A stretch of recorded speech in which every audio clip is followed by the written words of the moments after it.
제3편 자연이 숨쉬는 섬, 제주의 지혜. 2225년 11월 16일 새벽 6시 50분. 제주 한라산 중턱. 안개가 천천히 걷히며 아침 햇살이 숲을 깨웁니다. 이것은 인공 안개가 아닙니다. 자연 그대로의 안개입니다. 200년 동안 제주는 철저하게 자연을 보존했고 복원했으며 존중했습니다. 42세의 박나오는 침대에서 눈을 뜹니다. 하지만 알람은 없었습니다. 그녀는 자연의 리듬으로 잠들고 깨어나는 훈련을 받았습니다. 창밖에서 들려오는 새소리, 숲의 바람 소리, 멀리서 들려오는 파도 소리. 이것이 그녀의 알람입니다. 오늘의 자연 리듬을 느껴봅니다. 라온은 침대에서 일어나지 않고 5분간 명상합니다. 눈을 감고 호흡을 가다듬고 자신의 몸과 마음이 어떤 상태인지 관찰합니다. 2225년 제주 사람들은 모두 이렇게 하루를 시작합니다. 제 마음은 지금 고요합니다. 어제의 피로가 말끔히 사라졌네요. 오늘은 좋은 하루가 될 것 같습니다. 그녀의 집은 특별합니다. 나무로 만들어진 것처럼 보이지만 실제로는 살아있는 나무가 자라면서 형성된 구조물입니다. 바이오 주거라고 불리는 이 기술은 제주에서만 사용됩니다. 나무와 인간이 공생하는 집. 라온은 창문을 엽니다. 찬 공기가 방 안으로 들어옵니다. 하지만 춥지 않습니다. 나무 벽이 자동으로 온도를 조절하기 때문입니다. 이것은 기계가 아닙니다. 나무 자체가 생명활동으로 온도를 관리합니다. 시스템, 오늘의 자연 데이터. 하지만 제주의 AI는 다른 도시와 다릅니다. 기계음이 아니라 바람 소리로 정보를 전달합니다. 싸 북동풍 초속 3m. 싸 한라산 산세 43종 활동 중. 싸 용천수 흐름 정상. 싸 라온은 이 정보를 듣고 미소 짓습니다. 완벽한 아침이네요. 곧자왈 숲 산책하기 딱 좋겠어요. 그녀는 가벼운 옷으로 갈아입습니다. 제주에서는 모든 옷이 자연 섬유로 만들어집니다. 제주에서 자란 목화, 모시로 만든 옷. 화학 섬유는 제주에서 금지되어 있습니다. 오전 7시 30분 곧자왈 숲. 200년 동안 복원된 이 숲은 지구에서 가장 생물 다양성이 높은 곳 중 하나입니다. 3,000종의 식물, 8,000종의 곤충, 500종의 조류가 이곳에서 살아갑니다. 라온은 학생 5명과 함께 숲길을 걷고 있습니다. 이들은 제주국제정서대학의 대학원생들입니다. 미국, 독일, 인도, 브라질, 그리고 한국에서 온 학생들. 여러분, 이 나무를 보세요. 라온이 거대한 농나무 앞에서 멈춥니다. 이 나무는 500살입니다. 200년 전 이 나무는 죽어가고 있었습니다. 환경 오염 때문에. 하지만 한국 사람들은 포기하지 않았습니다. 대대적인 복원 작업을 시작했고 100년에 걸쳐 이 숲을 되살렸습니다. 지금 이 나무는 건강합니다. 그리고 앞으로 500년은 더 살 것입니다. 독일에서 온 학생 한스가 손을 듭니다. 교수님, 그런데 왜 한국은 이렇게 자연 복원에 집착했나요? 다른 나라들은 기술 개발에 집중했는데. 라온은 나무에 손을 댑니다. 좋은 질문입니다, 한스. 답은 간단합니다. 한국인들은 깨달았기 때문입니다. 기술만으로는 인간이 행복할 수 없다는 것을. 아무리 편리한 도시를 만들어도 자연이 없으면 인간의 마음은 병든다는 것을. 그래서 서울은 기술의 도시가 되었고 부산은 우주의 도시가 되었지만 제주는 자연의 도시로 남았습니다. 브라질에서 온 학생 이사벨라가 말합니다. 하지만 교수님, 제주도 기술이 있잖아요. 바이오 주거, 감정 시각화 시스템, AI. 맞아요, 이사벨라. 하지만 제주의 기술은 다릅니다. 자연을 대체하는 기술이 아니라 자연과 조화를 이루는 기술입니다. 자연을 지배하는 것이 아니라 협력하는 기술이죠. 라온은 학생들을 한라산이 보이는 전망대로 안내합니다. 거기서 제주 전체가 한눈에 보입니다. 풀로 덮인 섬. 건물은 거의 보이지 않습니다. 모든 건물이 지하나 숲속에 숨겨져 있기 때문입니다. 제주는 2100년에 중대한 결정을 내렸습니다. 제주는 지구의 마지막 보루가 되겠다고. 다른 모든 곳이 도시화되어도 제주만큼은 자연으로 남기겠다고. 그리고 그 약속을 지켰습니다. 인도에서 온 학생 아르준이 감탄합니다. 믿기지 않습니다. 200년 전에도 제주는 관광지였다고 들었습니다. 수백만 명의 관광객이 왔다고. 그런데 어떻게 이렇게 자연을 보존할 수 있었나요? 제주 사람들은 선택했습니다. 단기적 이익보다 장기적 가치를. 관광객 수를 제한하고 개발을 중단하고 자연 복원에 투자했습니다. 처음에는 경제적으로 어려웠습니다. 하지만 50년 후 제주는 세계에서 가장 가치 있는 땅이 되었습니다. 사람들은 돈을 아무리 많이 내더라도 제주에 오고 싶어 했으니까요. 치유를 받기 위해서. 오전 10시 제주국제정서대학 내 감정연구소. 라온의 실험실. 이곳은 세계에서 유일하게 인간의 감정을 과학적이면서도 예술적으로 연구하는 곳입니다. 오늘은 파도의 감정 시각화 실험을 진행하겠습니다. 라온이 학생들에게 설명합니다. 거대한 홀로그램 스크린 앞에 한 명의 피험자가 앉아 있습니다. 30대 여성, 서울에서 온 김지원입니다. 그녀는 3개월째 제주에서 치유 프로그램을 받고 있습니다. 지원씨, 편하게 앉으세요. 우리는 당신의 감정 패턴을 파도로 표현할 겁니다. 두려워하지 마세요. 이것은 치료가 아니라 이해를 위한 것입니다. 지원은 긴장한 표정입니다. 그녀의 머리에는 감정 센서가 부착되어 있고 손목에는 심박 측정기가 있습니다. 시작합니다. 지원 씨, 당신이 가장 불안했던 순간을 떠올려 보세요. 홀로그램 스크린에 파도가 나타납니다. 처음에는 잔잔하던 파도가 점점 거칠어집니다. 파도의 높이가 5m, 10m, 15m로 높아지고 색깔도 푸른색에서 회색, 검은색으로 변합니다. 라온의 연구원 강민서가 데이터를 분석합니다. 교수님, 피험자의 불안 패턴이 시각화되었습니다. 파도가 매우 불규칙하고 높습니다. 심박수는 분당 110회, 코르티솔 수치는 정상의 3배입니다. 지원은 화면을 보며 눈물을 흘립니다. 제 마음이 이렇게 혼란스러웠나요? 저는 몰랐어요. 라온은 부드럽게 그녀의 어깨에 손을 얹습니다. 괜찮아요, 지원씨. 이제 치유를 시작할 겁니다. 민서, 제주 자연소리 프로그램을 실행해주세요. 민서가 조작을 하자 실험실에 자연소리가 흐르기 시작합니다. 하지만 이것은 단순한 녹음이 아닙니다. 실시간으로 제주의 실제 자연소리를 전송받는 것입니다. 한라산 정상의 바람소리, 곶자왈 숲의 새소리, 해안가의 파도소리, 용암동굴의 물 흐르는 소리, 그리고 라온이 말합니다. 지원씨, 이 소리들을 들으세요. 이것은 제주의 소리입니다. 수천 년 동안 변하지 않고 이어져 온 소리입니다. 당신의 불안은 일시적이지만 이 자연은 영원합니다. 당신의 마음을 이 자연에 맡겨보세요. 화면 속 파도가 변하기 시작합니다. 높이가 낮아지고 색깔이 밝아지며 리듬이 규칙적으로 됩니다. 10분 후 파도는 완전히 잔잔해집니다. 민서가 보고합니다. 놀랍습니다. 심박수가 75회로 떨어졌고 코르티솔 수치도 정상으로 돌아왔습니다. 뇌파도 알파파가 증가했습니다. 지원은 평온한 표정으로 눈을 뜹니다. 교수님, 저 처음으로 평화를 느꼈어요. 지난 5년간 느끼지 못했던 평화. 라온은 미소를 짓습니다. 이것이 제주의 힘입니다. 자연은 최고의 치유사예요. 우리는 그것을 잊고 살았죠. 하지만 제주는 기억하고 있었습니다. 정오, 제주 해녀 마을. 2225년의 해녀는 전통을 지키는 동시에 과학자이기도 합니다. 그들은 바다의 생태를 관찰하고 기록하며 보호합니다. 라온은 점심을 먹으러 해녀 김순자의 집으로 갔습니다. 순자는 78세이지만 여전히 매일 바다에 들어갑니다. 아이고, 라온이가 왔구나. 들어오라. 순자의 목소리는 힘차고 활기찹니다. 제주 사투리가 진합니다. 할망, 오늘 바다는 어떠셨어요? 좋았지, 좋았어. 물이 맑고 해초도 잘 자라고. 200년 전만 해도 바다가 죽어가고 있었는데 이제는 완전히 살아났어. 내 증조할머니가 그랬어. 손녀야, 바다가 아프다. 너희 세대는 바다를 고쳐야 한다고. 그래서 우리가 고쳤지. 순자는 테이블에 음식을 차립니다. 해초 샐러드, 전복죽, 갈치구이, 감귤. 모두 제주에서 나고 자란 것들입니다. 라온아, 서울 사람들은 매일 바쁘게 산다며? 불쌍해라. 바쁘게 사는 게 뭐가 좋아? 천천히 살아도 되는디. 라온은 웃으며 대답합니다. 할망, 서울 사람들도 바쁜 만큼 보람을 느끼니까요. 그들은 세계를 이끌어가는 사람들이에요. 우리가 평화롭게 살 수 있는 것도 서울 사람들이 세계 평화를 유지하기 때문이죠. 그것도 맞는 말이구나.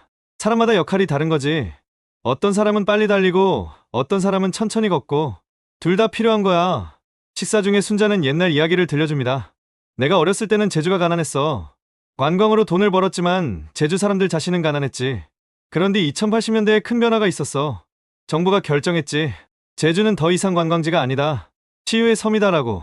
그때부터 모든 게 바뀌었어. 어떻게 바뀌었어요? 먼저 관광객 수를 엄격히 제한했어. 연간 100만 명만 받기로 했지. 대신 그들이 최소 2주는 머물러야 한다고 했어. 그리고 호텔을 다 없앴어. 대신 자연 속 작은 집들을 지었지. 그리고 가장 중요한 것, 모든 개발을 중단하고 자연 복원에 돌입했어. 처음에는 반대가 많았을 텐데요. 물론이지. 사람들이 경제가 망한다고 난리였어. 하지만 제주지사가 말했지.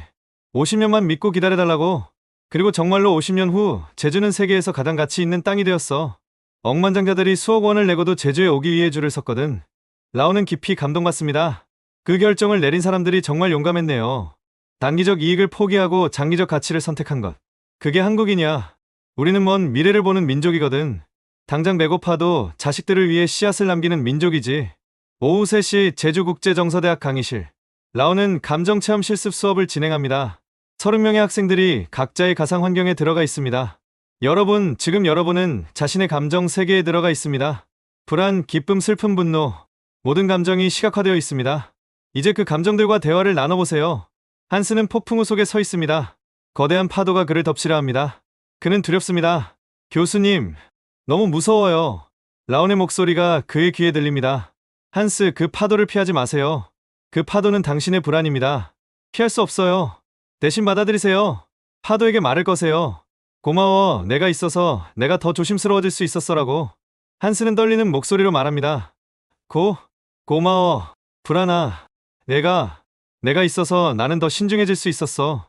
놀라운 일이 일어납니다. 거대한 파도가 천천히 작아지기 시작합니다. 그리고 결국 잔잔한 물결로 변합니다. 한스는 눈물을 흘립니다. 믿을 수 없어요. 평생 불안과 싸워왔는데 이렇게 간단한 방법이.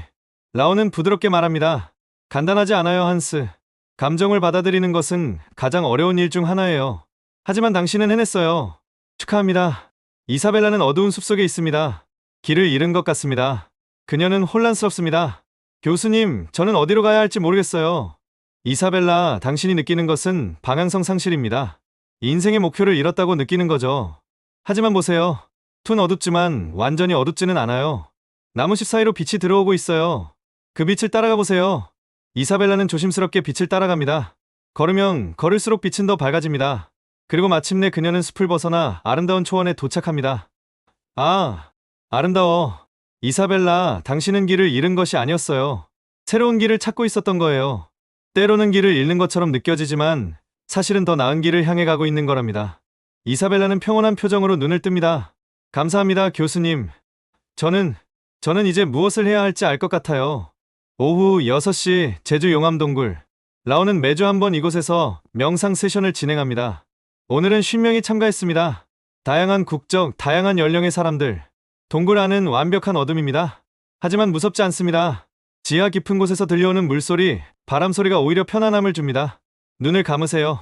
이미 어둡지만 눈을 감으면 더 깊은 어둠 속으로 들어갈 수 있습니다. 그 어둠을 두려워하지 마세요. 어둠은 위험한 것이 아니라 휴식의 공간입니다. 라온의 목소리는 동굴 안에서 울려 퍼집니다. 부드럽지만 명확합니다. 여러분은 지금 지하 100m에 있습니다. 여러분 위로 100m의 돌과 흙이 있습니다. 무겁다고 느껴지나요? 아니요. 그것은 보호막입니다.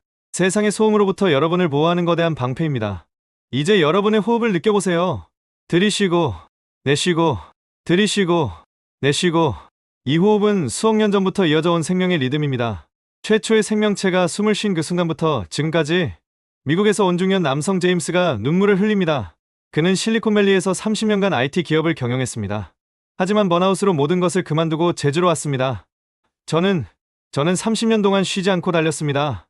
성공을 위해, 돈을 위해, 명예를 위해. 하지만 지금 이 순간, 여기 이 어둠 속에서 저는 처음으로 제가 진짜 원했던 것이 무엇인지 알았습니다. 평화였습니다. 단순한 평화. 라온은 그의 말을 듣고 부드럽게 답합니다. 제임스, 당신은 성공했습니다. 많은 돈을 벌었고 큰 회사를 만들었죠. 하지만 가장 중요한 것을 놓쳤습니다. 자기 자신을. 그런데 지금 여기서 당신은 자신을 다시 만났습니다. 이것이 진정한 성공입니다. 동굴 안의 50명 모두가 침묵 속에 앉아 있습니다. 각자의 내면을 들여다보며 각자의 진실과 마주하고 있습니다. 30분 후 라온이 말합니다. 이제 천천히 눈을 뜨세요. 서두르지 마세요. 세상으로 돌아갈 준비가 되었을 때 눈을 뜨면 됩니다. 한 명씩 눈을 뜹니다. 그들의 얼굴은 평화롭습니다. 30분 전과는 완전히 다른 표정입니다. 여러분, 오늘 경험한 평화를 기억하세요. 이것은 언제든 여러분 안에 있습니다. 제주에만 있는 것이 아니라 여러분 자신 안에 있습니다. 다만 우리는 그것을 잊고 살았을 뿐이죠. 밤 9시, 라온은 집으로 돌아왔습니다. 한라산 중턱의 작은 집. 살아있는 나무로 만들어진 이 집은 라온의 안식처입니다. 그녀는 차를 끓입니다. 제주에서 자란 유기농 녹차. 200년 전 방식 그대로 손으로 덮은 차입니다. 오늘도 많은 사람들이 치유되었어. 라온은 일기를 씁니다. 하지만 디지털이 아닙니다. 종이에 펜으로 씁니다. 제주에서는 이런 아날로그 방식이 여전히 존중받습니다. 제임스는 30년간의 번아웃에서 벗어나는 첫걸음을 내디뎠다. 한스는 평생의 불안과 화해했다. 이사벨라는 새로운 방향을 찾았다. 그리고 김지원, 그녀는 5년 만에 처음으로 평화를 느꼈다. 200년 전 우리 조상들은 한회이라는 감정을 가지고 살았다. 억울함, 슬픔, 그리움, 그것을 풀지 못해 병이 되었다. 하지만 2225년 우리는 배웠다. 감정을 억압하지 않고 이해하는 법을. 감정과 싸우지 않고 대화하는 법을. 이것이 제주가 세계에 주는 선물이다. 라온은 창밖을 바라봅니다. 밤하늘에 별이 가득합니다. 제주는 빛공해가 없어서 은하수가 선명하게 보입니다. 할머니 보고 계세요? 제가 당신이 시작한 일을 이어가고 있어요. 사람들의 마음을 치유하는 일. 당신은 해녀로 바다를 지켰고 저는 교수로 사람들의 마음을 지키고 있어요. 라온의 할머니는 22세기 초 제주 자연복원 운동을 이끈 활동가였습니다. 그녀는 평생을 바다와 숲을 지키는 데 헌신했습니다. 그리고 손녀 라온에게 말했습니다. 자연을 지키는 것은 결국 인간을 지키는 것이다라고. 라온은 그 가르침을 가슴에 새기고 살아왔습니다. 그리고 지금 그녀는 세계에서 가장 존경받는 감정치유 전문가가 되었습니다. 밤 11시 라온은 특별한 장소로 향합니다. 한라산 정상. 여기는 일반인의 출입이 금지되어 있습니다. 하지만 라온은 특별 허가를 받았습니다. 매달 한 번 그녀는 이곳에 올라와 명상합니다. 정상은 구름 위에 있습니다. 발밑으로 구름바다가 펼쳐지고 머리 위로 별이 쏟아집니다. 이곳에 서면 마치 우주 한가운데 있는 것 같습니다. 라온은 제주의 전통 방식대로 산에게 인사합니다. 이것은 미신이 아닙니다. 자연에 대한 존중의 표현입니다. 그녀는 바위에 앉아 명상에 들어갑니다. 눈을 감고 호흡을 가다듬고 마음을 비웁니다. 1시간, 2시간. 시간이 흐르는 것을 느끼지 못합니다. 새벽 2시, 라온은 눈을 뜹니다. 그녀는 무언가를 깨달았습니다. 그래, 인간은 우주의 일부야. 우리는 별에서 왔고 별로 돌아갈 거야. 그 사이의 짧은 시간 동안 우리는 이 아름다운 행성에서 살아가는 거지. 그런데 우리는 그것을 잊고 살았어. 서로 경쟁하고 자연을 파괴하고 자신을 학대하면서. 그녀는 일어서서 하늘을 올려다봅니다. 하지만 이제 우리는 기억하고 있어. 제주가 그것을 기억하고 있어. 그리고 세계에 전하고 있어. 천천히 가도 괜찮다. 경쟁하지 않아도 괜찮다. 자연과 함께하면 된다고. 동쪽 하늘이 밝아오기 시작합니다. 라온은 한라산 정상에서 일출을 맞이합니다. 태양이 수평선 위로 떠오르며 제주 전체를 황금빛으로 물들입니다. 라온은 천천히 산을 내려옵니다. 그녀의 발걸음은 가볍습니다. 마음은 평화롭습니다. 이것이 제주에서 사는 방법입니다. 자연의 리듬에 맞춰 서두르지 않고 감사하며. 새벽 5시 제주가 깨어납니다. 하지만 시끄럽지 않습니다. 새들이 노래하고 바람이 나무를 흔들고 파도가 해안을 때립니다. 이것이 제주의 아침입니다. 해녀 김순자는 다시 바다로 들어갑니다. 78세의 나이에도 그녀는 멈추지 않습니다. 바다는 그녀의 삶이기 때문입니다. 그녀는 물속으로 잠수합니다. 10m, 20m. 그녀의 폐활량은 젊은이들보다 뛰어납니다. 평생 바다에서 산 결과입니다. 물속에서 그녀는 해초를 수확합니다. 하지만 과하게 따지 않습니다. 딱 필요한 만큼만. 나머지는 바다에 남겨둡니다. 내년에도 그 다음 해에도 해초가 자랄 수 있도록. 수면 위로 올라온 순자는 하늘을 봅니다. 구름 한 점 없는 맑은 하늘. 그녀는 미소를 짓습니다. 2225년 11월 16일 제주의 하루가 시작됩니다. 하지만 제주는 서울이나 부산과 다릅니다. 여기서는 시간이 천천히 흐릅니다. 사람들은 서두르지 않습니다. 자연의 리듬에 맞춰 살아갑니다. 박나온 교수는 오늘도 학생들을 가르칠 것입니다. 감정을 이해하는 법을, 자신을 사랑하는 법을, 자연과 조화롭게 사는 법을. 김순자 해녀는 오늘도 바다에 들어갈 것입니다. 해초를 수확하고 바다를 관찰하며 생태를 보호할 것입니다. 그리고 전 세계에서 온 수천 명의 사람들은 오늘도 제주에서 치유받을 것입니다. 번아웃에서, 불안에서, 우울에서, 방향성 상실에서. 제주는 2225년에도 변하지 않았습니다. 200년 전에도 500년 전에도 제주는 치유의 섬이었습니다. 그리고 앞으로도 영원히 그럴 것입니다. 서울이 인류의 두뇌라면, 부산이 인류의 손이라면 제주는 인류의 심장입니다. 평화를 만들고 사랑을 키우며 생명을 존중하는 곳. 한국은 이 세 도시의 조화로 초강대국이 되었습니다. 기술만으로도 경제만으로도 아닌 기술과 자연, 경제와 정신, 힘과 평화의 완벽한 균형으로. 제주의 태양이 중천에 떠오릅니다. 그 빛은 따뜻하지만 뜨겁지 않고 밝지만 눈부시지 않습니다. 마치 제주 사람들의 마음처럼. 이것이 제주입니다. 이것이 2225년 대한민국의 심장입니다.